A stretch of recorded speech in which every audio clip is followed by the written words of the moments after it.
Good afternoon, everyone.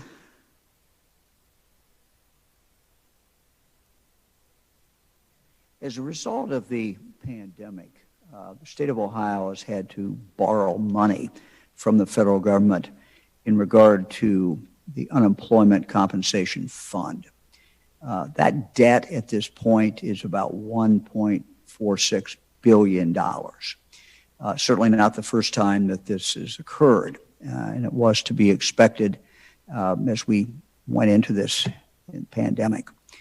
But I am recommending now to the General Assembly, and I had the opportunity to talk this morning to the Speaker and to the President of the Senate, leaders of their respective bodies, and they are in agreement with me that we should take some of the money that will be coming to Ohio shortly from the last bill passed by Congress and to use that money to pay this debt. It's the fiscally responsible thing to do. We will have the ability to do that, and we should go ahead and do it. The loan itself, of course, was caused by the pandemic, and paying this off now will free Ohio employers from this burden so they can instead focus on getting employees across the state of Ohio back to work.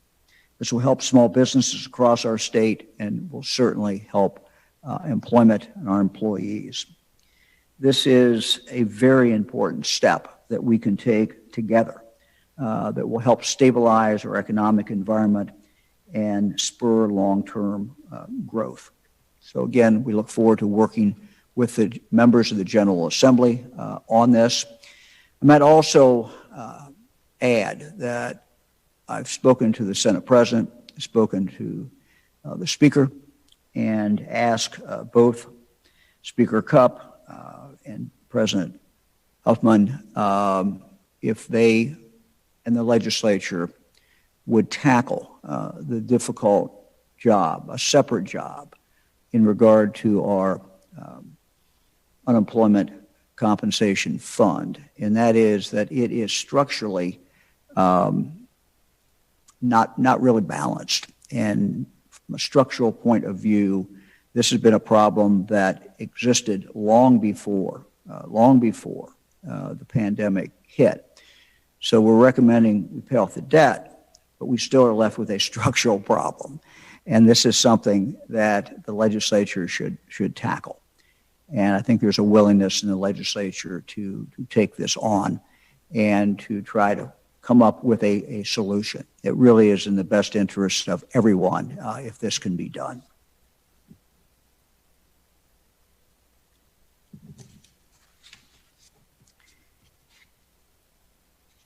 In the nature of good news, I want to take a moment to talk about our recent good news in regard to Ohio's economy. Last year, at the onset of the pandemic, we took steps in this administration to ensure that our state budget remained balanced and stable. We froze state government spending. We stopped hiring additional employees. In fact, we've seen the number of employees as a result of that go down significantly. And we saved money by refinancing our state bonds. We made these hard choices early on in the pandemic, tightening our belt because, frankly, we did not know what the future would hold. These were the right decisions. A strong post-pandemic economy directly depends on defeating this virus, and that has been an underlying theme of everything that we have done, that our economy is directly tied into our ability to keep this virus under control. And I appreciate the work that every Ohioan has done to do this. It makes a difference. As we're working now very, very hard to vaccinate Ohioans, we're seeing good signs in our economy as well, and I want to share these with everyone. Ohio's GDP outpaced the nation in the final quarter of calendar year 2020. The U.S.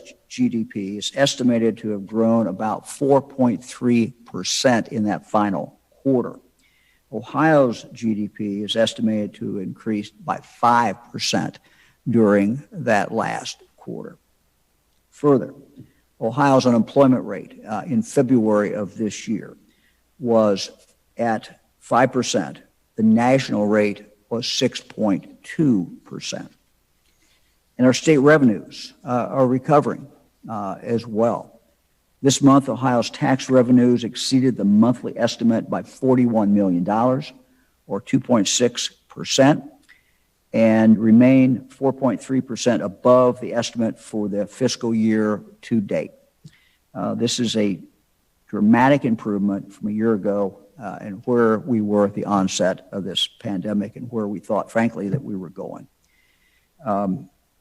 Getting back to the unemployment fund, using federal dollars strategically to shore up our unemployment system, along with making the structural long-term changes that we need in that system, will continue our strong year of recovery. So good news.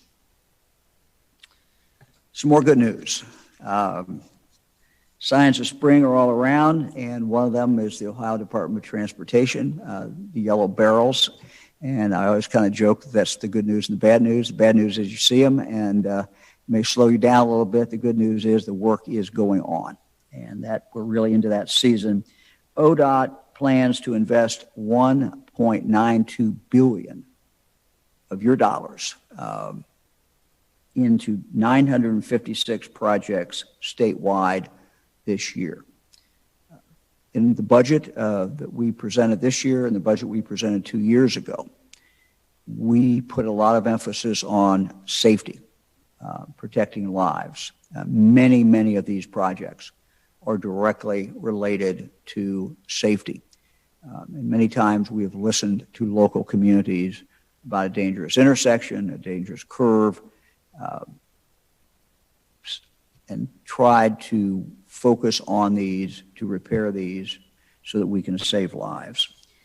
These continued infrastructure investments are really good news on our road to recovery. Making improvements to our infrastructure, we are investing in Ohio's future. A caution. During the pandemic, ODOT was able to have a full construction season, and that is the good news. But as we head into this season, I want to remind everyone about something else that happened last year. The concerning amount of accidents that occur in construction zones. Over 4,500 of those accidents occurred last year. Of those, 18 crashes were fatal. 96 resulted in serious injuries. So this is something that we really are asking all drivers out there to pay attention, slow down. Your fellow citizens are out there constructing the roads, reconstructing, improving them, and they have a very dangerous job. And it's up to all of us to keep them safe as we drive.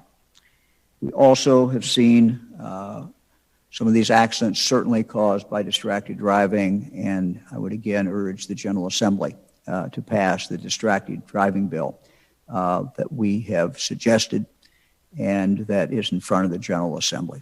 And I know there is support in the General Assembly for that, and that's something that we really need to get done. I want to give you an update on the federal partnership with the state on our mass vaccination site at Cleveland State University at the Wolstein Center. We're now in our 4th week of operation. This is an 8-week program, and so the 4th, 5th, and 6th weeks that we are in right now, are second doses. So just remind everyone, if you got a first dose, look at your card that they gave you that day. Make sure you go back and get that second dose. So these 3 weeks that we're in right now will cover the second doses. In addition to that, the 7th week and the 8th week, we still plan to use Johnson & Johnson to vaccinate individuals, and those will be for both weeks, of course, first and only doses, one dose for the Johnson & Johnson. It has run exceedingly well. We have a time-lapse video from our local partners in Cuyahoga County to show you that progress.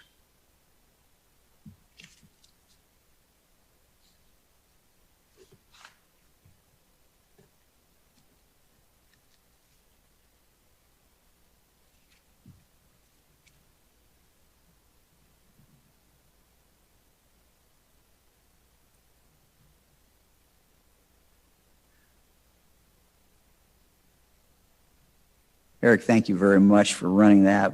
You know, what's unique about this particular operation, and Fran and I've traveled around the state. We've been to 29 different vaccination sites around the state. Each one's different, but each one is unique. Each one is people coming together to do a phenomenal job. My understanding is there's no other FEMA mass vaccination site in the country that does it this way. We're using a stationary patient model. Citizens come in, they take their seat. Those administering the shots go straight down the aisle and go to them. They vaccinate around 500 people every single hour. So it's quite an operation to see. It's been very efficient. It's truly an amazing feat. I want to express my appreciation to FEMA. I want to express my appreciation to the Department of Defense, the Ohio National Guard, certainly Cleveland State University, and all of our local partners who have really worked so very, very hard to make this work. We appreciate that very much. Again, as we head into this week back to the Wolstein Center, we're in the week of second doses. We again would remind everyone to please make sure they get those second doses. There are many other locations across the state offering vaccinations. We're at about 1,300, and that does not include the different mass vaccination sites. So many sites across the state. You can visit Get the Shot, coronavirus.ohio.gov. Again, that's gettheshot.coronavirus.ohio.gov to look for open appointments at other mass vaccination clinics or at one of Ohio's 1,300 local providers. You can also call 833-427-5634 for scheduling help. Someone would help you schedule. 833-427-5634 for scheduling help. This week marks the second week that vaccine eligibility in Ohio has been open to all Ohioans 16 years of age and older. As we look towards next week, our administration is continuing our efforts to closely monitor vaccine allocations, make changes, make adjustments as necessary, and continue initiatives to help keep uptake of the vaccine high, which is what we really need to continue our battle against COVID-19. We found, for example, this week we had some of the health departments who said, don't send us any. We still have some from last week. We appreciate knowing that. We want to make sure these vaccines do not sit. So we're reallocating some of these to other places where the demand is certainly higher. I want to talk about three other ways today about how we can increase vaccinations. And it really is taking the vaccinations to people and making it even more convenient. Beginning this coming Monday, our providers may partner with other organizations to hold closed pod vaccination clinics with those organizations. For example, it might be a church, it might be a labor union, it might be a business who wants to vaccinate their members in one location or two or three locations, depending on if it's a company that has maybe different locations. And so that partnering can start on Monday. And we know there's a real desire to do that. I've got calls myself, so I know many businesses and labor unions and others are interested in doing that. So we have really encouraged people to do this. A couple examples, Nestle, with locations in Northeast Ohio, Central Ohio, and Southwest Ohio, has partnered with Discount Drug Mart to provide vaccinations for their employees at these different facilities. GE Aviation in Cincinnati area has also partnered with the local health system to provide vaccines for its employees. So many examples of that. We also know that vaccine providers themselves are making plans to vaccinate their own employees, and some have already started. So it might be the local pharmacy that's vaccinating their own employees. It might be Kroger that's vaccinating their thousands and thousands of employees across the state.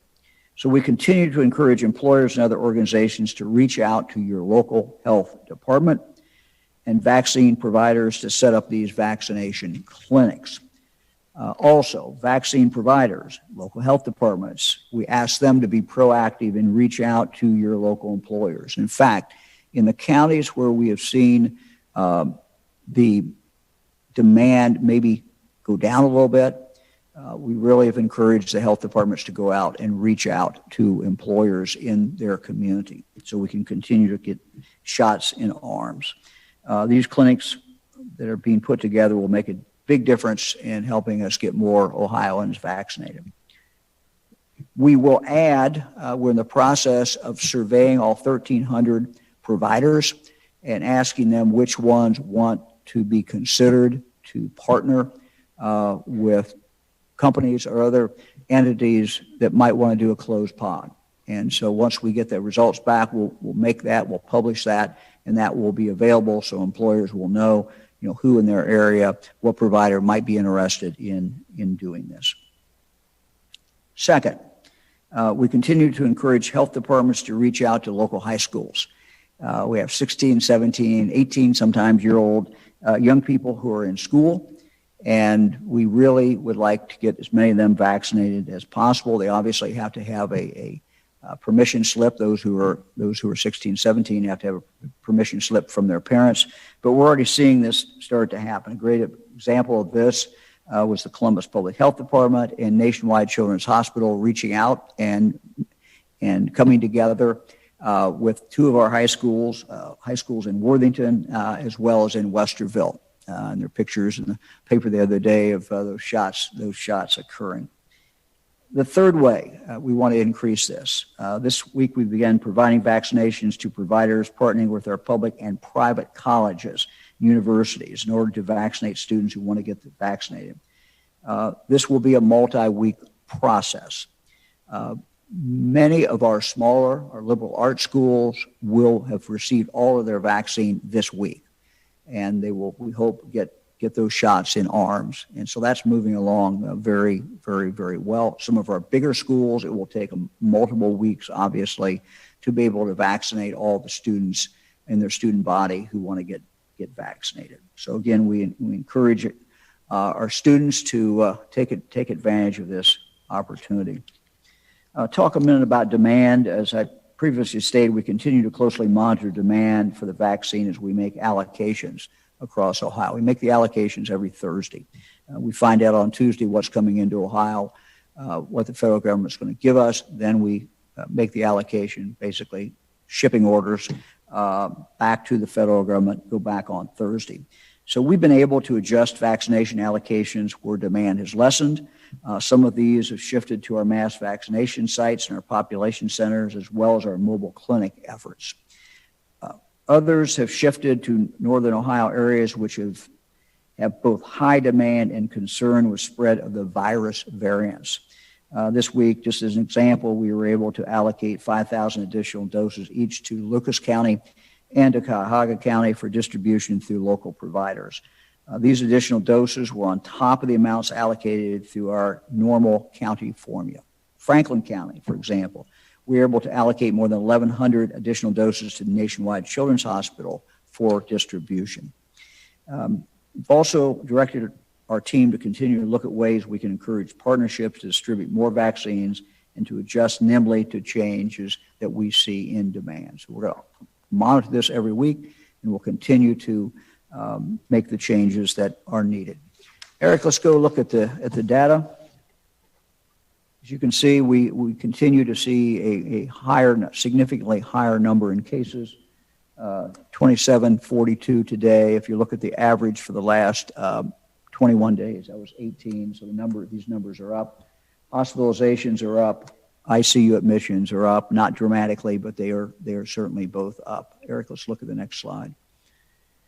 This is our vaccinations, and we look at this, of course, every day as well. As you can see, today we have crossed over. 1/3 of all Ohioans have now received their first dose of the vaccine. So 1/3 of all Ohioans, and so we're very happy to hit that milestone and look forward to the next milestones as well. Eric, we'll go to the next one.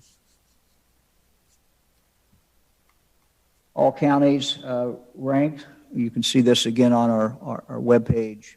Again, we're moving it now in the wrong direction. For a while, we were moving in the right direction, but if you look at these, you'll see more of these now are blue. Blue simply means we're over 100 cases in that county, 100 cases per 100,000 over a 2-week period of time. So going in the wrong direction. You'll also see it on the top end, that the top end numbers, let's go to the next one, Eric. The top end numbers are higher. The top one, for a while, we got down, I think, as low as 250, 260, something like that. The top one is now 336. That is Hancock County, followed by Lucas County. So, again, they're all kind of moving in the wrong direction there. Eric, we'll go to the next one. So this is our number that we statewide average for cases per 100,000. Statewide average for cases per 100,000, 183. Again, going not in the direction that we want. More than half of our counties, 53, have seen increases. We're not, while we're going in the wrong direction, and we're certainly going away from our goal of 50, we're not seeing the runaway case growth that we saw during the fall, certainly not yet. So we can still turn this around if more people continue to get vaccinated. This is a race. We are in a race. And it's it's a life and death race. 1/3 of Ohioans have now been vaccinated. We just have to keep moving as fast as we can to get more of our fellow citizens vaccinated and be able to eliminate people who can get it, eliminate people who can spread it. And that's just vitally, vitally important. The alert map also shows this increase. The increases in case rates are reflected in this week's advisory system update. Franklin County is moving to the watch list this week because the county has recently had sustained increases in cases and in COVID-related healthcare use, including emergency department and outpatient visits and hospitalizations for COVID.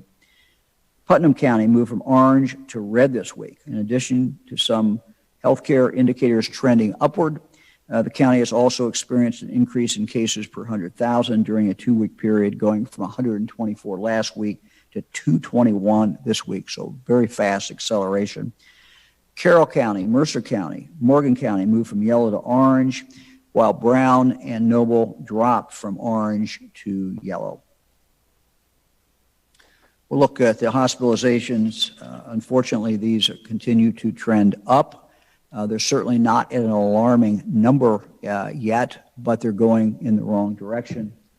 As you can see, this is the number of people as of yesterday in the hospital from COVID, 1,193, and as you can see, that is going in the wrong direction. I want to turn now to Dr. Vanderhoff and have him give us an update in regard to the variants. This is something that he is following every single day. And Doctor, thank you for again joining us, and tell us what's going on in Ohio. Well, thank you very much, Governor. As we progress into April, it's clear that Ohio and the nation are enduring yet another wave of COVID-19. But as you noted, this time it's being driven by the new variants of the original virus. As you highlighted, we're seeing this in the numbers. Our 2-week average of cases per 100,000 up over 180. Our testing positivity rate back above 4%. Our concurrent hospitalization number at 1193, which is, by the way, close to where we were all the way back at the beginning of March. And our variant numbers continue to grow. In addition, evidence continues to mount that B117, along with other variants, is not only more contagious, it's also more deadly.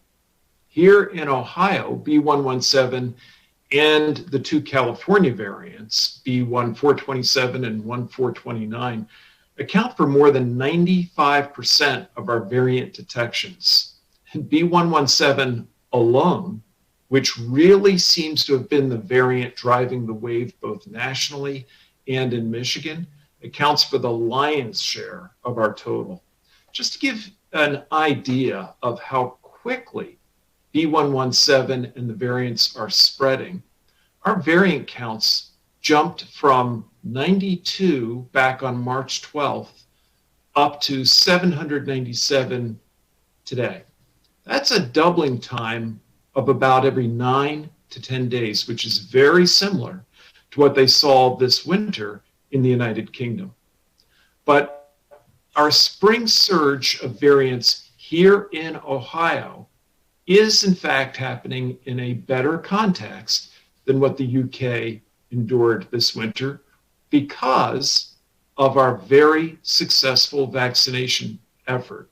As the governor noted, now with more than 1/3 of all Ohioans having received a vaccine. And we also have paired with that a strong track record of masking in public. Now, on top of that, we also have increasingly good news about our vaccines and their ability to provide immunity that's not only long-lasting, but also holds up very well against variants. So, as the governor noted, Ohio remains in a very important race against the virus and its variants, and variants that are now more deadly, and we know from other parts of the world spread like wildfire. But we can win the race as long as we don't falter, as long as we continue to press on with consistent masking and getting the vaccine. Thank you, Governor. Doctor, let me ask a couple of questions. The variant count that you were using, that 700 and some, what does that mean, though? And how often are we testing for variants? And what labs can do that, or how many labs can do it? Because it doesn't sound like a very high number. You used it in the context of where we were, where we are, how fast it's moving. Can you want to explain that? Yes. So what our variant count is essentially is a sample. What's important about the variant count really is not the absolute number, it's the trend of the numbers that we observe. The fact is that we are able to test only a subset of all the COVID tests that are performed because we're only able to run these genomic surveillances off of PCR tests, and of those, only those where there's still enough available, enough sample available to run an additional test, the genomic test. Layer onto that the fact that there are a limited number of labs with this very advanced technology and capability. Nevertheless, we run a lot. We are right now testing somewhere in the neighborhood in the state of a quarter to a third of all the positive tests through this genomic surveillance. But everyone in the country, as they're looking at these numbers, it does not look at them in terms of the absolute number of variants, but rather as an indicator of what proportion of activity is being driven by the variants. And what these numbers tell me is we have a sizable portion of the activity that this virus is engaged in that now is being driven by these variants. And I am confident that we will see more and more. And quite frankly, I think within the next couple of weeks, the variant will be the virus that we are dealing with. So, if I understand what you're saying, you think within 2 weeks it will be, these variants will be the dominant, will be? Yes. Yeah, right now, if you look nationally, it's about a third of the virus that's out there is believed to be B117 or its cousins. And when you talk about, I mean, we've been talking for some time, medical professionals like you have been talking for some time, that these are more contagious. But, you know, I didn't start hearing more deadly until, I don't know, a week or so ago. How do we quantify these, or do we quantify these? Well, that's a really good observation, Governor. And I think that's in part because the medical and scientific professions have been learning more and more about these variants over time. And originally, we were not really sure that they, in fact, were more deadly, that they, in fact, caused more severe disease. We sure knew that they spread a lot faster. As we've learned more about them, it's increasingly clear they're both. They spread really fast, and they cause people to get sicker. Doctor, thank you very much. I want to turn now to another problem that's got a little attention, but is a real one, multi-system inflammatory syndrome in children. We know that COVID has historically affected older Ohioans more than children, but children certainly are not immune to getting sick with COVID. In some rare cases, they can develop what is called multi-system inflammatory syndrome. They can have serious complications for children. They can certainly become very, very sick. Today I've asked Dr. Dustin Fleck, the chief rheumatology at Dayton Children's Hospital in Dayton, to talk to us about this syndrome. Doctor, thank you for joining us, and just tell us what this is, how it manifests itself, and what parents should be looking for. All right, thank you, Governor, for the introduction and having me here today. MISC, also known as multi-system inflammatory syndrome in children. So what this is a post-infectious inflammatory syndrome that's generally associated with COVID-19 infection. What makes this unique versus what's a lot of the talk with the COVID infection right now is it's not actually associated with an active COVID infection. This is a kind of a post-infectious inflammatory response that usually develops about 2 to 4 weeks after kids can develop either a symptomatic or asymptomatic COVID infection. The simplest way to put it is it's just an abnormal immune response, usually characterized by fever, significant inflammation throughout the body, specifically targeting the heart, but can also involve the GI system, liver, lungs, kidneys, as well as brain. From a little bit more complex standpoint, we've been using a lot of analogies with MISC with a common disease that we've had around for a while known as Kawasaki's disease, which also has some similar symptoms. What we do notice with MISC, it does seem to be more severe, more resistant to therapy, and kids are more likely to develop heart manifestations and long-term problems associated with MISC versus Kawasaki's. Other variants and presentations that we kind of see with MISC, some kids develop kind of abnormal kind of activation of immune cells, which can start to invade the bone marrow, the liver, as well as spleen. This can be seen in about 25% of kids, and this is a condition known as macrophage activation syndrome. It does require some different therapies to kind of help reduce that inflammation. Doctor, let me interrupt you because I kind of lost what you said. You said 25% of what? 25% of kids with MISC or this can go on to develop this extra immune activation that can require some different therapies to kind of help. MISC, all the different kinds of presentations that we can see have a really high risk of developing some inflammation of both the heart muscle as well as the arteries and blood vessels that supply blood to the heart. What should parents look for? The biggest thing that people should look for, the vast majority, near 100% of cases have fever as well as some kind of GI symptom. We see abdominal pain, vomiting, diarrhea that can be associated with it. Other symptoms kids may have may include rash. They may have swelling in the hands and feet. You may notice some redness of the eyes, some redness of the tongue, some dried, cracked lips. Overall, kids just may feel ill. They may be weak, lethargic. Symptoms alone aren't enough to establish a diagnosis. So if some kids are having symptoms similar to these, being evaluated by a primary care doctor or elsewhere to kind of get to the bottom of the symptoms should be done. And doctor, you talked about this coming on later. How much later? Someone, let's say I have a child that comes down with this and diagnosed with COVID. When would I start looking for this to see if this is occurring, or what's the normal progression if that happens? Normally it occurs about 2 to 4 weeks after exposure. We've been seeing on average about 4 weeks. Now that doesn't include, kids don't have to have active infection. We've had a lot of kids who have quarantined due to exposure but didn't go on to develop any symptoms of any active COVID infection, but then went on to develop MIS-C approximately 4 weeks after, and they had antibodies in the bloodstream demonstrating exposure to it before in the past. Dr. Fleck, if I could just ask one quick question. Do we have any better understanding of why in the U.S. more Black and Latino children have been diagnosed with MIS-C? We don't. There's been a lot of look into this, and we're trying to extrapolate kind of studies from Kawasaki's disease, which kind of generally affects more of the Asian population.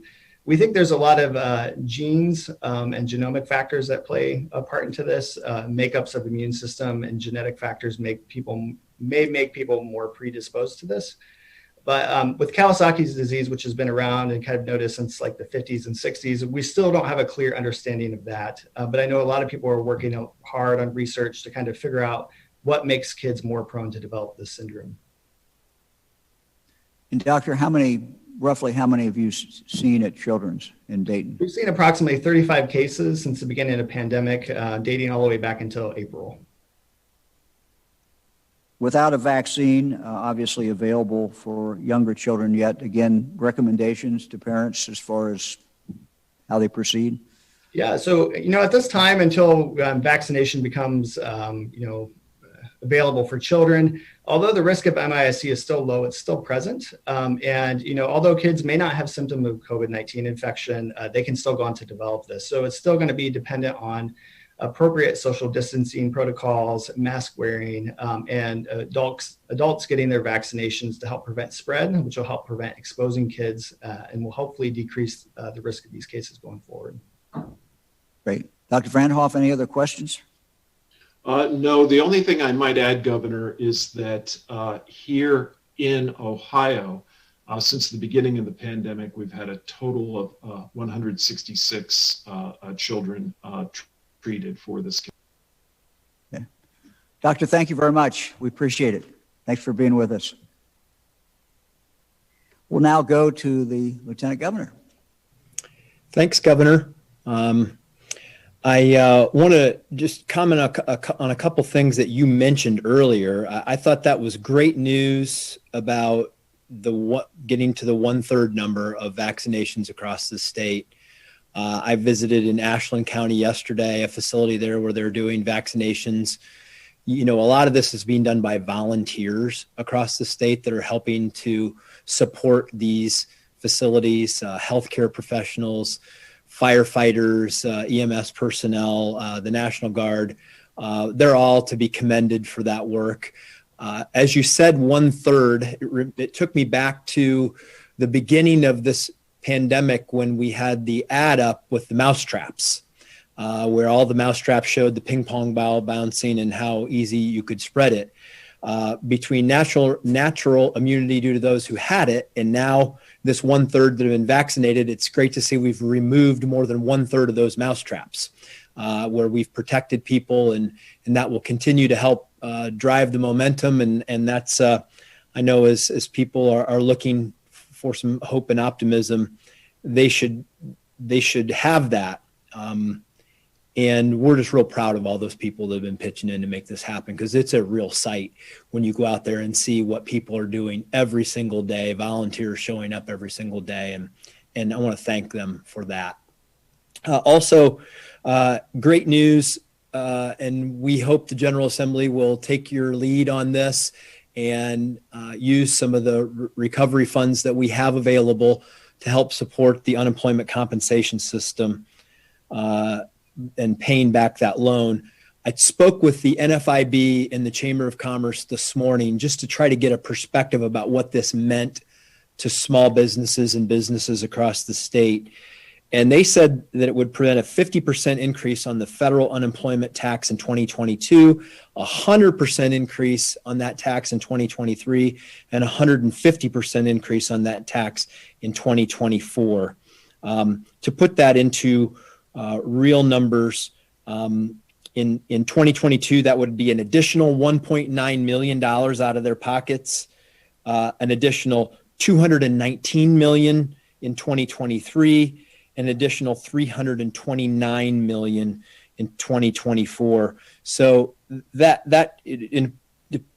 to peg this to the individual, That moves from $21 additional in 2022 to $42 additional in 2023 and $63 per employee in 2024. So if you put that into reality for a lot of these small businesses that are really still struggling to get out of this, and we want to save our small businesses. We don't want to have to be reliant on these national companies for everything. We need Ohio companies. We need good small businesses here in Ohio.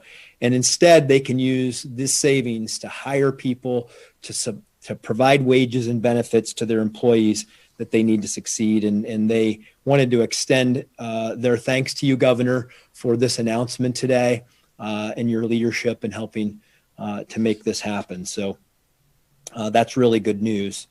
I also want to reflect on an announcement because every time we talk about it, we get more students who sign up.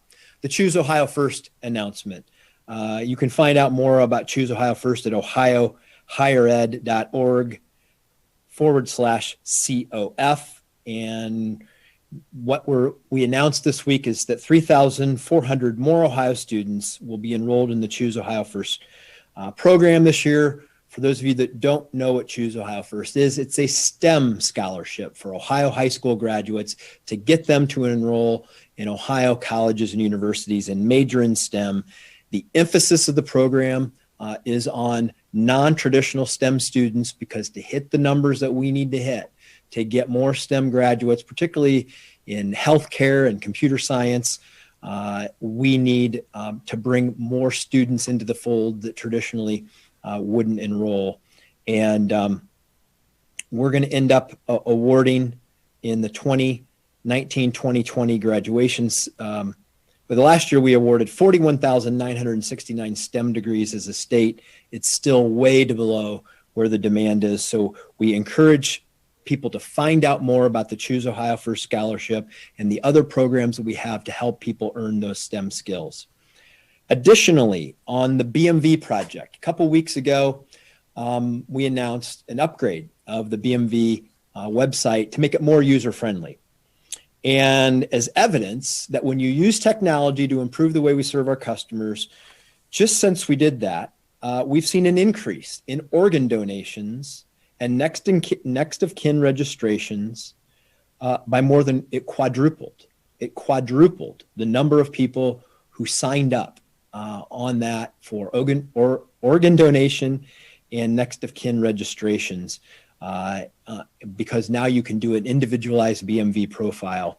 And so remember, go to bmv.ohio.gov. This has worked out really well. And we're enhancing some of these services again today with the online queuing system. So Governor, you and I were at a BMV in June of 19, I believe it was, when we announced the Get in Line online system where you could go on, enroll online, reserve your space. They would text you a code and then you would reserve your place in line. They would tell you how long it was before you needed to be there. And then you would have to go physically in though to the BMV and let them know on the local kiosk, the kiosk that they had there, that you had arrived so they could call you up. But you no longer have to go inside. We now have Q codes that are going to be on the outside of the building. You sign up online. Instead of having to physically go in, you can just take your phone like many people are accustomed to at restaurants these days, scan the Q code, and it lets them know that you're there so you don't have to go inside. Why does that matter? Well, in the middle of a pandemic, it's good that we all don't have to sit inside the same waiting room. And as we try to get out of this, it allows people to remain in their cars, not have to come inside. All of these kinds of upgrades are available through our BMV.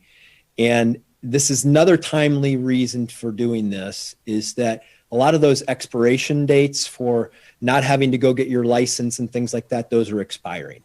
And so people are going to have to go back, particularly before the grace period ends on July 1 for a lot of these issues. So go now. We got a queuing system that makes it simple and easy for you. Don't wait. You don't have to get inside with everybody else. And we're making it a lot easier. So continuing to focus on education, STEM education, continuing to focus on these customer service upgrades in our system. And we know that when we do that, good things happen. So, Governor, I'll turn it back over to you. Governor, thank you very much. Great news about organ donation. We just would encourage everyone to sign up. That's something that you can do that, in case of a tragedy, your family knows what you want to do, and it really has saved a lot of lives and improved a lot of lives. So that's a great thing to do. We're ready for questions. Governor, first question today is from Allison Walker at WKEF in Dayton. Hello, Governor. Hey, Allison. So doctors say that kids 12 and older transmit COVID-19 at the same rate as adults. Have you gotten a timeline from the federal government about when vaccines will be approved and administered for those 12 plus in light of the highly contagious UK variant that's now the dominant strain? I'm going to let Dr. Vanderhoff answer that. He and I actually were talking about that very question yesterday, so I'll let him answer that. Well, first, in terms of when we believe vaccine will become available for people younger than the age of 16, of course, none of us know that yet. I think it's a very encouraging sign, though, that we see drug manufacturers like Pfizer, who are already reporting some very favorable information about the trials involving adolescents. So I remain optimistic that we will be seeing vaccine becoming available to younger age groups as we head into the summer, but I am not able to give you any kind of firm prediction. What was your second question? I didn't quite understand what the second part of the question was. It was just, you answered my question. I'm just really was wondering about the timeline, about when those 12 plus will be able to get their shots. No, not soon enough. It can't happen soon enough. But, Dr. Vanderhoff has told me yesterday he's pretty encouraged, as you just heard. So we look forward to that day. Next question is from Adrienne Robbins at WCMH in Columbus. Hi, Governor. Thank you for taking our questions. I think my question is for Dr. Vanderhoff. We talk a lot about this race that we're in to vaccinate Ohioans as the variant kind of continues to spread. At a little over 33% of the population starting their vaccines, I mean, how are we doing in this race? And is there a certain percentage that you're kind of aiming for compared to the number of cases that we're seeing? Well, certainly looking at the number of vaccines in arms is very important for us to be doing because, as we've said many, many times, it is vaccination that is ultimately our path out of this pandemic. I really like the analogy that the Lieutenant Governor shared about the ping pong ball and the mousetraps. I, too, remember watching that video, and it's really a very apt analogy. The more of us that we take off the table, and once we're fully vaccinated, the data is increasingly clear. We're off the table. Our vaccinations are incredibly good. They're safe. They're incredibly effective. And the good news is now we have more and more evidence that something that initially I think we had reasonable concerns regarding is no longer a substantial concern. And that is that perhaps B117 and some of the other variants would make our vaccinations less impactful. And that doesn't appear to be the case. So I don't have that exact number. Some very, very smart vaccinologists and virologists have postulated different numbers, but I can tell you that we'll know it when we get there, because what we will see is we will start seeing our cases go down. And as those cases go down, fewer people will end up sick and in the hospital. Next question is from John London at WLWT in Cincinnati. John. Governor, based on what Dr. Vanderhoff just said, so 33% partially vaccinated, 19% fully vaccinated.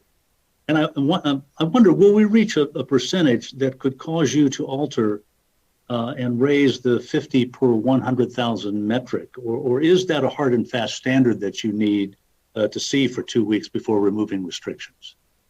Well, it's based upon, as you know, John, metrics that we've used for over a year and that are used nationally. We picked the 50 after consultation with experts to see what would be the logical place. It could have been 45, I suppose. It could have been 55. It could have been something else. But, you could see us. We were moving very well in regard to that until we weren't, and then it started back up.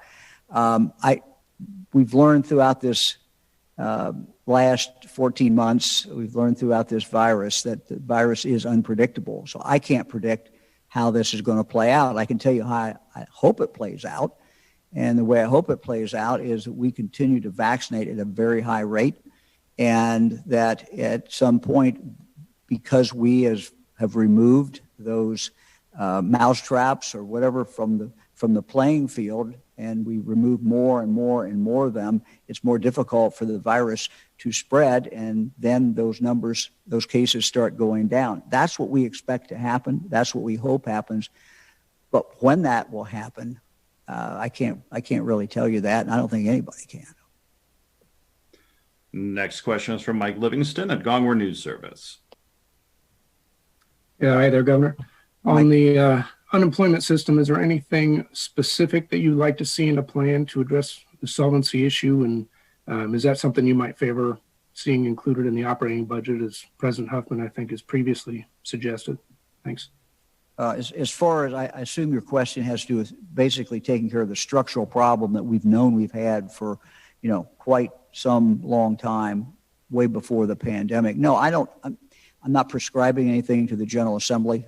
I think the issues are pretty well known. We have to bring people together. They have to bring people together and come up with a formula that will, make this solvent as we move forward. It is not structurally balanced at this point. So the answer is no. I'm not prescribing anything. I'm just saying that has to be the goal. Let's try to work towards that goal. Next question is from Justin Dennis at MahoneyMatters.com. Hi, Governor. Thanks for briefing us as always. With large events given the green light this year, what sort of mechanisms are recommended to enforce things like masking and social distancing at things like fairs or festivals? Is there some entity being offered up like BWC inspectors, or will enforcement be left up to local health departments? Will enforcement continue to be a priority, or are we relying on event organizers essentially to police themselves? Well, I think what's happened in the last few months since we not only put on the statewide mask order, but we started having inspectors go out statewide. The truth is that we've not issued any citations. There may have been some warnings issued, but no business has been closed for any period of time at all. And so if you think about that, what's really happened is the people running the business have taken charge and dealt with it. And we've not said that 100% of the people in your business have to have masks on, but that's aspirational.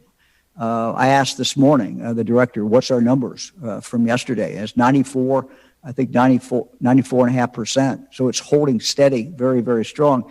And when you think about that, it's almost self-enforced because we don't have that many inspectors going out.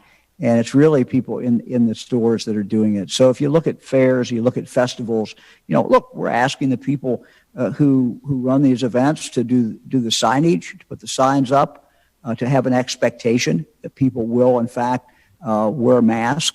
And we've had great success in Ohio in doing that. I mean, think about our schools, where we've gone day after day after day with virtually no spread in the classroom and everybody wearing a mask. We've done the same thing in our retail now for months. So Ohioans have been very, very successful in doing this. And so I have every confidence that we will be able to do this as long as we have to do it. We would love to be in summer and not have to do this anymore. And I think if we can continue to vaccinate people, and people are willing to continue to get vaccinated at a high level, we will get to the point where we will not have to have any of these orders on. But we've put that goal out there. We've set a marker, and I think we know how to get to it. And I think until we get to it, Ohioans will be willing to continue to do what they have to do to protect themselves and protect their families. Next question is from Spencer Hickey at Hannah News Service. Thank you. Following up on that question, with the Ohio State Fair's announcement today that it would only operate this year under a limited basis, do you think there should be additional funding for it next year? And what do you think this will mean for county fairs this year? Well, three good questions. Yes, the state fair will need some money, and we intend to ask the legislature for some of the money, some of the federal dollars that are coming in to be used for the state fair. It's been very difficult, obviously, for the state fair. State fair made the decision to go to a junior fair. And if you're a parent of a 4-H'er, FFA, or if you belong to any of those groups and you participate in the junior fair in your local county, having that state fair out there as being aspirational is a great thing. And I know our kids a couple of years have gone to the state fair with photography, and we know a lot of kids who have gone over the years to the state fair. So kids will be able to have that experience this year. And so I'm very, very happy about that. The county fairs, we've outlined, what they need to do. We anticipate that all county fairs and all independent fairs will be able to have full fairs. But the decision that was made today by the state fair board is unique to the state fair because of its size, because of how much of it depends on different revenue streams. They made that decision. I'm comfortable with the decision that they made. But the important thing for me, I think the important thing for all of us should be that young people will be able to have the experience of taking their projects to the state fair this year, like, a normal year they would be able to do. And I look forward to 2022 and a great state fair. Next question is from Tom Jackson at the Sandusky Register. Hey, Tom. Hi, Governor. Governor, I'm sure you saw the disappointing news about the manufacturing mistake at the Johnson & Johnson plant. Has the federal government been able to assure you that it will be able to keep increasing the vaccination doses that it's sending to Ohio as you keep taking more steps to get those shots into people's arms? Yeah, Tom, you broke up a little bit. I think I have the question. If I don't, you can come back and correct me. Look, no one wanted to see that happen. It did happen. Will it ultimately affect Johnson & Johnson coming into Ohio? Certainly, it'll affect it going into every state. None of that, of course, it entered the state, and it did not impact, for the next few weeks. The amount that we're receiving next week, which is down, very considerably, is not, I'm told, impacted by what happened in that factory. So we've got a couple of weeks of, a lot less Johnson & Johnson. It's quite interesting when we heard about Johnson & Johnson coming online. We didn't know whether people would want it or not want it. We didn't know how they would sort out these 3 vaccines. And it's clear that a lot of people really do want the Johnson & Johnson. And I would just, I guess, repeat what some of the experts have said. The vaccine you want is the vaccine you can get as quickly as you can, because this variant is out there and it's dangerous, and we're still losing people, and we're still having people get very sick, and we have more and more people going into our hospitals. So I would just urge everyone. I know some people are waiting for the Johnson & Johnson. I would urge you not to do that. I would urge you to get what you can get. We know that the first dose is very potent. Even before you get the second dose of the Moderna, the second dose of the Pfizer, we know that first dose, after a relatively short period of time, is very, very powerful. So we just urge people, get it. If you can get it, wherever you can get it into your arms and start that process going. Next question is from Marty Schladen at the Ohio Capitol Journal. Hi, Governor. Marty. Even though the older Ohioans have now been eligible for the vaccine for months, the highest proportion that any cohort has been at least gotten a first dose is 75%. Do you think that some of this is due to vaccine hesitancy, and I know you've been, working mightily to show Ohioans that you think the vaccine is safe. But is there any plan to identify who is hesitant, why they're hesitant, and a way to message to them that, to get over that hesitancy? The answer is yes to that. Certainly, we're looking at those things. There's been some national polls done. There's been other polls done that we've looked at, state polls, and trying to think this through. I think, Marty, it's a combination of a lot of different things, and I think it's a process. I think that we have to continue to work at it very hard. We have to make it as easy as we can for people. We know that there are health departments are working mightily to get, for example, those people, older people, generally older people who are in their homes and literally cannot leave their homes. And, the only way they leave is in an ambulance. I mean, they literally can't leave. And they've done a good job in reaching these individuals, but there's still more people out there who have not been reached. I think we also have, part of this is persuasion.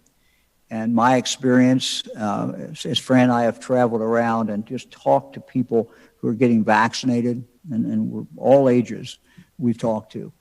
And it just seems that the most common persuader is your family, your close friends, what you see them doing. So I would just, constantly continue to urge, if you have a loved one, in your family who has not been vaccinated, whatever their age, please try to persuade them to do it. Talk about your experience. When you talk to people who are getting vaccinated, so often in the conversation, it's, my spouse wanted me to get it. My husband wanted me to get it. My wife wanted me to get it. I'm doing it because I want to go see my mother. She's already been vaccinated. So it's these family relationships and these friend relationships that really it drives a lot of this.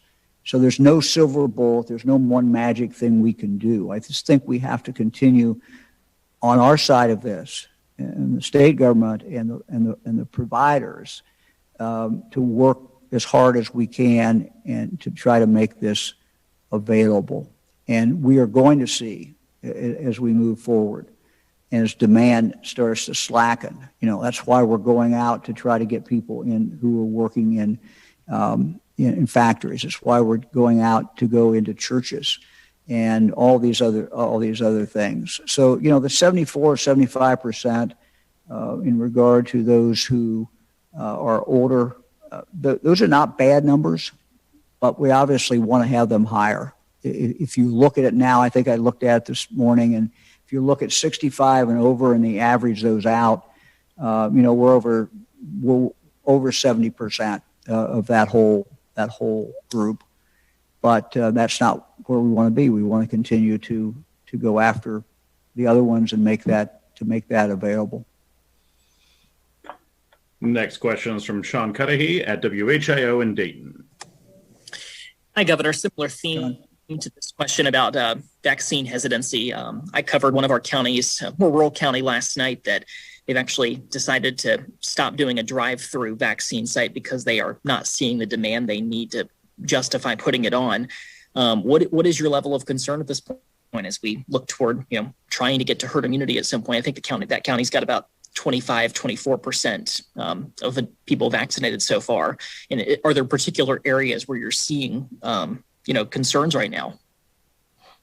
Well, Sean, there are, and you can kind of look at it on the chart that the list that we put out every single day. The interesting thing, though, is if you look at the highest counties, they're not all, the conventional wisdom is they're all urban counties, they're all suburban counties, and many of them are, but you've got some rural counties that are very high on the list in the top 10 of the most vaccinations. We're seeing, if you go from the top to the bottom, we are seeing quite a disparity between counties where it's a high level and counties where it's a much lower level. So, we continue to, frankly, worry about any Ohioan who's not been vaccinated. We worry about them for themselves, but we also worry about their family. And we know that collectively, it's so important for us to do everything we can to reach that herd immunity. So no magic bullet to get it done. I just think it continues, to mean work.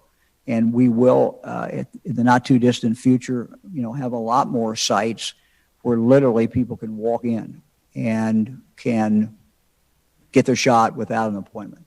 We're going to see more of that. We already have some of those, but that's, again, there are some people who that's how they want to operate. They don't want to make an appointment. They don't want to have to say it's going to be X number of days. They want to be able to walk in and get it. And so giving them the opportunity to do that in different parts of Ohio, I think will be helpful as well. Next question is from Andy Chow at Ohio Public Radio and Television. Hi, Governor. Andy. For you and for Dr. Vanderhoff, and I think Dr. Vanderhoff, you sort of addressed this earlier, when it comes to this recent spike, recent increases in cases, do you expect the death rate to be dramatically different than recent surges, given the fact that high-risk people have had opportunities to get vaccinated? We'll let Dr. Vanderhoff take that one. Well, Andy, I think probably one of the most reliable indicators we can look at to answer that hypothetical question is if we look at our hospitalizations. And as I look at hospitalizations, one of the things I've asked myself is, are we seeing a reduction in the percent of people of advanced ages, since they were the group that we began our vaccination efforts with, and they're a group that has a very high percentage of vaccination. Are we seeing fewer of them go to the hospital? And the answer is yes. We've seen the percent of people who are hospitalized above the age of 80 drop almost in half. And as we then go down to the group that's 70, it's probably a third less. So there's clear indication that vaccination is having the impact that we hope it would. And as I said, there's more and more research emerging showing that when you have that vaccination, it drops your statistical risk of ending up in the hospital or dying from COVID-19 to an incredibly low percentage. So I am confident that it's going to mitigate it. The real question is, again, this race, how quickly can we get enough vaccine into enough arms that we reduce that number, that absolute number of people who end up needing hospitalization and advanced care? Next question is from Jeff Reddick at WSYX in Columbus. Good afternoon, Governor. It might be a question for both of you, you and Dr. Vanderhoff, but obviously Franklin County going up and is on that watch list. Case rises statewide. On that 50 per 100,000 metric to remove even the simplified health orders, clearly we've headed in the wrong direction. Are you still optimistic, as you previously said, that we might reach that by July 4th, or is this bumping that back by a month or more? Oh, I think it's still possible. I'll let Dr. Vanderhoff, who certainly worked on that and knows more about these things than I do, I'll let him answer the question. But I'm optimistic that that's still achievable. Yeah, thank you, Governor. And yes, I would share the governor's optimism, and not because we don't face a challenge, but because of how here in Ohio we've consistently addressed these COVID challenges. As the governor outlined, we've got two really powerful forces working in our advantage. One is that we're doing a very good job getting vaccine into arms. We've crossed that 1/3 threshold. That's very encouraging. And the second is the very high retail compliance with masking that we see in this state. 94.5%. That's remarkable, and not, per my conversations with counterparts in other states, universally seen when you go to other states. So those two factors working together really give me optimism, even in the face of these variants. Next question is from David Winter at WKRC in Cincinnati. Thank you for taking the question, Governor. This is actually a follow-up to Monday's question regarding allowing people to collect unemployment benefits while not looking for work. While people who file claims after December 6th do have to seek work, ODJFS got back to me and they said that the plan is to keep paying the hundreds of thousands of people who filed prior to December 6th without requiring that they seek work until the federal unemployment aid expires in September. Jobs are opening up. Restaurants and other employers are saying that they're finding it difficult to find people to apply for their open jobs. You just said that we had to borrow $1.5 billion from the feds to pay for unemployment.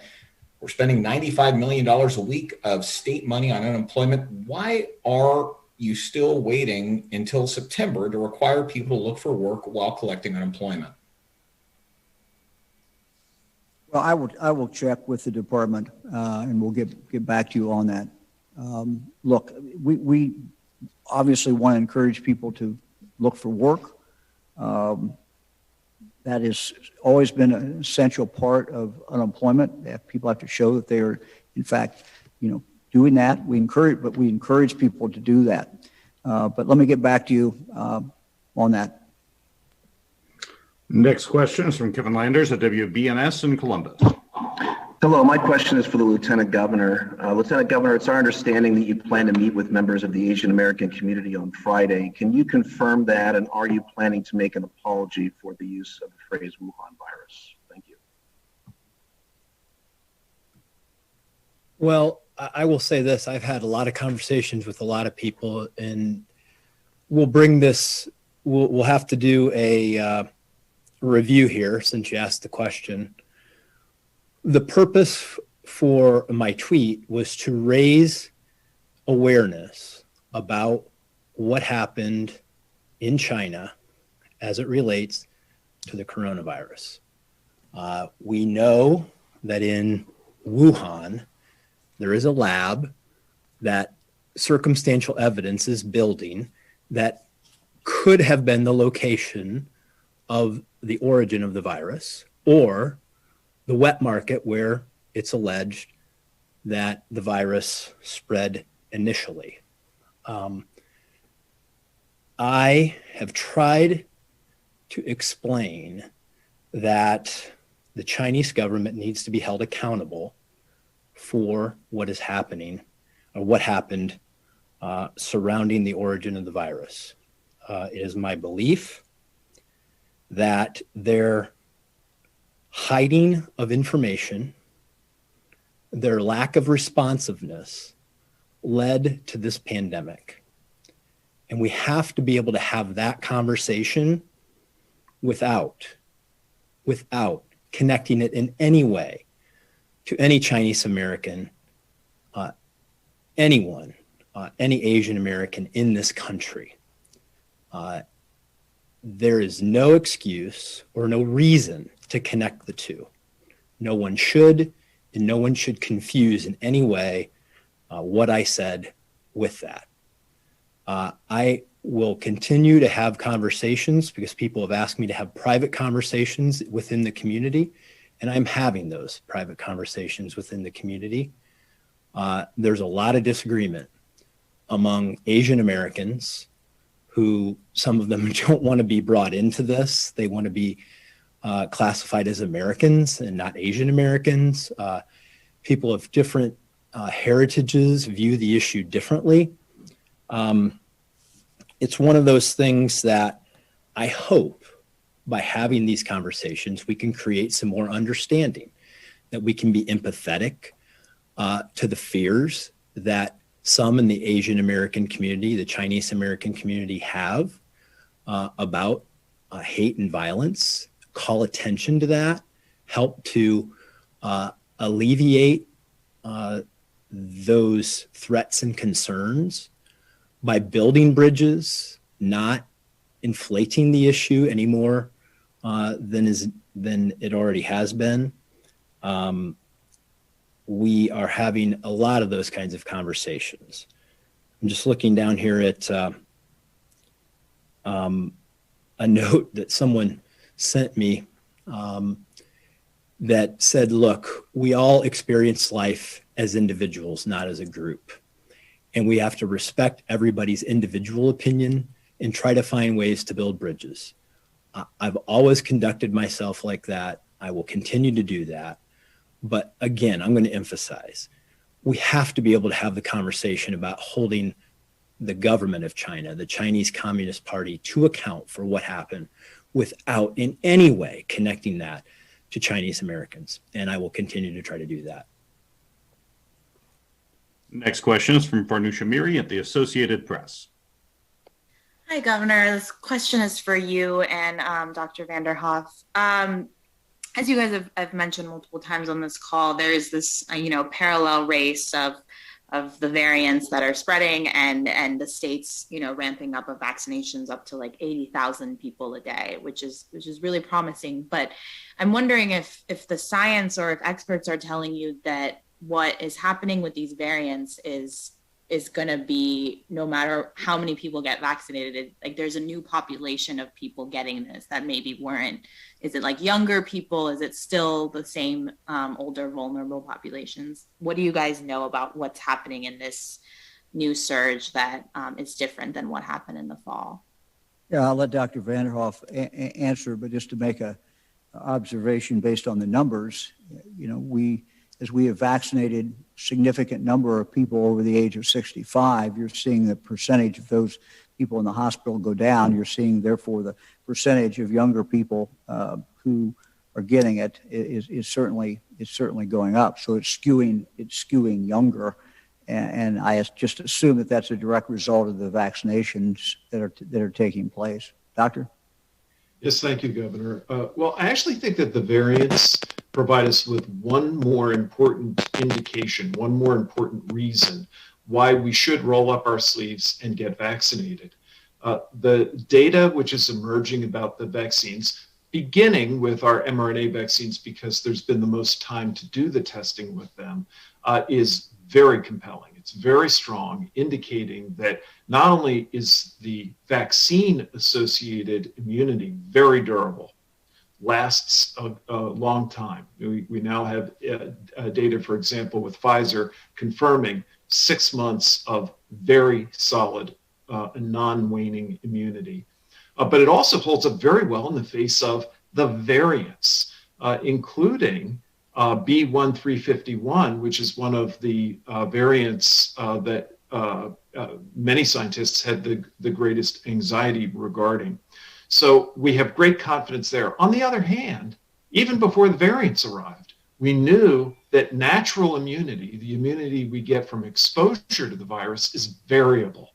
And some people develop a robust immunity, and many other people not so robust. And in fact, it can wane over time, and we have cases of people being reinfected who've only had immunity from natural exposure. So I think what it really tells us is, look, this virus is not standing still. We need the best immunity we can get, and that is vaccination. Next question is from Jim Province at the Toledo Blade. Hi again, Governor. We've watched the infections over in Michigan skyrocket in recent weeks, and their positivity rate right now is over 15%. But Ohio dropped its travel advisory a few weeks ago when the numbers were going in a better direction. Is there any consideration about bringing that back now, given the surge we're seeing in some border states? And ultimately, is there any reason to believe that what's happening in Michigan now won't eventually happen here? Well, I'll let Dr. Vanderhoff take the last question. I'll take the first one. Jim, we are seeing our positivity rate go up. It's certainly not anywhere in the same ballpark as where Michigan's is, nor are our case numbers. But we certainly are headed in the wrong direction. I think that, whether we put an advisory on or not, I would suggest that people who are thinking about traveling anywhere, take a look at what the data is from that place that they're going to. And what that's going to tell you is, what the odds are of you coming down with the COVID, or at least being exposed to someone who has COVID. The numbers are clear. You can look on the webpage and you can see what all the states are, certainly including Ohio, and you can see where those real hot spots are. And so if I was going to a state that has a high incidence and where it really appears to be spreading, I would be particularly careful. Absolutely. That seems to me that's just common sense, and that is just prudent. Yes, so thank you, Governor. And to then pick up on the second part of the question, as we look at the data and as we look at what has happened in the hot spots, one of which, of course, is Michigan, one thing is very clear. We in Ohio have the benefit of having a period of weeks of head start in terms of vaccine before B117 really began gaining traction. And that is crucial time. So I am not anticipating that the experience in Ohio is going to mimic what we've seen in Michigan. Nevertheless, that is completely dependent on us continuing to do a very good job with our masking and distancing as well as our vaccination. We've said it over and over. We're in a race. When you're in a race, you can't flag as you're reaching the end of the race. We have to keep moving forward with the things that are working. Next question is from Jesse Balmer to the Cincinnati Enquirer. Hello, Governor. My question is, Amtrak recently put out a new proposal for passenger rail, including several locations in Ohio. Obviously, your predecessor rejected some funding for a proposal like this. What do you think of the plan? Would you support it? I think we have to know more. We have to know what the state's involvement would be, what kind of cost it would be for the state. So I don't think that's clear. So I would certainly reserve judgment until we get, more information about it.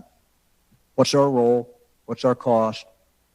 What specifically are the plans? So I think we're much too early, to make any kind of judgment on that. Next question is from Trevor Peters at WXIX in Cincinnati.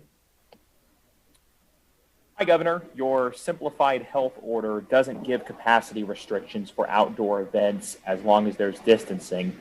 A week into the baseball season, are you staying with 30% capacity for the Reds and Indians, or will that be changed soon? No, what we actually did, and we didn't make a huge deal out of it, it was in the order, but we increased the size of the pods from 6 to 10. And at the same time, for outside, we took away capacity. But, saying you take away capacity, but you still have to have social distancing, and you have pods of 10 instead of 6, the Reds, the Indians, different minor league teams could tell you how that changes it. But it changes it some, would allow some more people in, but it's not going to dramatically change it because of the distancing requirement. At least that's how the baseball teams have explained it to me. I don't know if that answers your question or not, but. Next question is from Nathan Hart at WCPO in Cincinnati. Hi, Governor. I was just wondering, as the summer comes around, if for some reason the situation gets worse, was there any chance of you rescinding some of these orders you just issued on Monday about gatherings or making them more restrictive? Well, we're always going to be driven by the facts and what the situation is. So I think it's probably not a good idea to ever say I'll never do something. But what we truly, truly believe is that we know a lot more about this virus and the variants today than we did even a few months ago. And what we truly know is that masks really make a difference. And so if Ohioans will continue to wear masks when they're out, continue to wear a mask when they're in retail, that is going to have a huge impact. If Ohioans will remember that outside is a lot safer than inside, that if you're with someone who is not living in your household, your warning signs should go up. But again, as long as everyone is wearing a mask, we can have a spring that is as close to a normal spring as possible. We can have graduations, we can have proms, we can have festivals. So I think that, all of us staying with what matters most. And that's what we try to do with these orders. We try to simplify them. We try to really put a focus on what matters most. What matters most, we've learned, is wearing the mask, keeping some distance, being outside. Those are the essential things. So that's really what we have to continue to execute every day until this thing is driven down a lot further. Governor, next question is the last question for today, and it belongs to Alex Ebert of Bloomberg. Alex. Thanks for having us, Governor. I know you said you wouldn't provide any specific prescriptions for how to fix the UI fund imbalance. However, there's really only two things we could do, right? We could decrease benefits or we could increase the cost or fees to employers. What would you not sign? Would you not sign something that does one of those two things, or are you open to anything?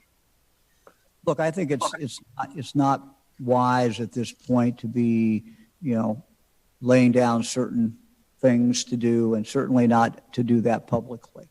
The legislature has a heavy task ahead. This is not easy. If it was easy, it would have been done a number of years ago. There's been attempts to do this. There's been thought about it. But I just think Ohioans need to try to come together, and we need to try to figure this out. And I think it is a job worth doing, and it will put our fiscal house in much better order. It will allow us to go into any kind of future problems that we might have in a much, much better shape. And it's the wise thing to do. We just need to see now if we can do it. And I'm hopeful that we can. So we look forward to seeing everybody next week. Thank you very much.